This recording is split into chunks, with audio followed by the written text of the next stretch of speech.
புண்ணியம் சேர்க்கும் சித்ரா பௌர்ணமி. கைலாயத்தில் ஒருநாள் அன்னை பார்வதி தேவி பொழுதுபோக்காக ஒரு அழகிய ஆண் குழந்தையின் வடிவத்தை சித்திரமாக வரைந்து மகிழ்ந்தாள். சித்ரா பௌர்ணமியன்று பூஜையறையை சுத்தம் செய்து சித்ரகுப்தன் படத்தை தெற்கு திசையில் வைத்து பூக்களால் அலங்கரிக்க வேண்டும். சித்திரை மாதத்தில் சித்திரை நட்சத்திரம் இணைந்த நாளில் வரும் பௌர்ணமி தினம் புராண நிகழ்வுகளின் நினைவாக சிறப்பை பெறுகிறது.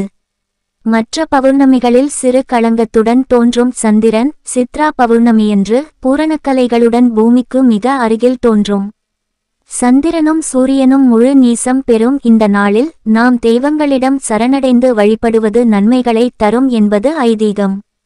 மனிதர்களின் பாவ புண்ணியங்களை எழுதி வைத்து அதற்கேற்றாற்போல் அவர்களின் இறப்பையும் அதன்பின் அவர்கள் வசிக்கப் போகும் சொர்க்கம் நரகம் ஆகியவற்றை நிர்ணயிக்கும் பெரிய பொறுப்பில் உள்ள யம தர்மனின் உதவியாளரான சித்திரகுப்தனை வழிபடும் நாள்தான் இந்நாள். அப்போதுதான் ஈசனிடம் தான் வரைந்த ஓவியத்தை காட்டினாள் அன்னை உமாதேவி. அழகில் சிறந்த அந்த ஆண் குழந்தையின் ஓவியம் ஈசனின் மனதை மயக்கியது. அந்நேரம் யமனின் வேண்டுகோள் நினைவில் தோன்ற அவ்வோவியத்தை கையில் எடுத்த இறைவன் தன் மூச்சுக் காற்றை அவ்வோவியத்தில் செலுத்த ஓவியத்தில் இருந்த குழந்தை உயிர் பெற்று வந்தது. சிவசக்தியின் அம்சமாக உருவான அக்குழந்தை சித்திரத்தில் இருந்து உயிர் பெற்றதால் சித்ரகுப்தன் என பெயர் பெற்றது. ஈசனை வேண்டி தவமிருந்து பல ஞானங்களை பெற்று வளர்ந்தது. கல்வி கேள்விகளில் சிறந்தவனான சித்ரகுப்தனை தகுந்த வயதில் யமதர்மனிடம் அனுப்பி மனிதர்களின் பாவப்புண்ணிய கணக்குகளை நெறி தவறாமல் எழுதி யமனுக்கு உதவி செய்யும்படி பணித்தார் சிவபெருமான் என்கிறது புராணம். சித் என்றால் மனம் என்றும் குப்த என்றால் மறைவு என்றும் பொருள். மனிதர்களின் மனதில் மறைந்திருக்கும் பாவ எண்ணங்களையும் மனதார செய்யும் நல்ல செயல்களின் புண்ணியத்தையும் கவனித்து எழுதி வைக்கிறார் சித்ரகுப்தர் என்பது நம்பிக்கை.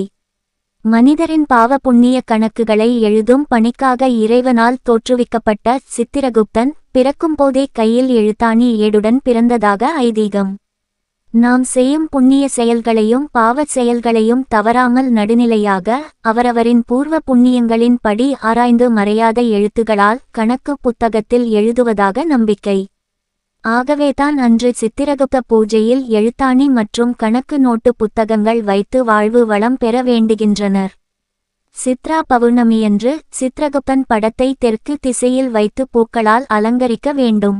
பின்னர் சந்தனப்பொட்டு வைத்து பழங்கள் காய்கறிகள் வேப்பம்பூ பச்சடி பச்சரிசி வெல்லத்துடன் இனிப்புகள் மற்றும் கலவை சாதங்களை நைவேத்தியமாக படைக்க வேண்டும். சித்ரா பௌர்ணமியன்று குறிப்பாக மதுரையில் அன்று கள்ளழகர் ஆற்றில் இறங்கி பக்தர்களுக்கு தரிசனம் தருவது ஆண்டுதோறும் நிகழும் சிறப்புமிக்க வைபவமாகிறது.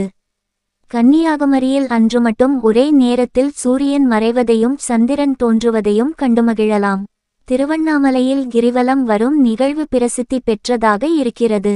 இந்த தினத்தில் சித்ரகுப்தனை வேண்டி வருட பலாபலன்களை அறிந்து கொள்ளும் பஞ்சாங்கம் படிப்பதும் கடல் நீரில் நீராடுவதும் வாழ்வில் சுபிட்சத்தை அருளும்.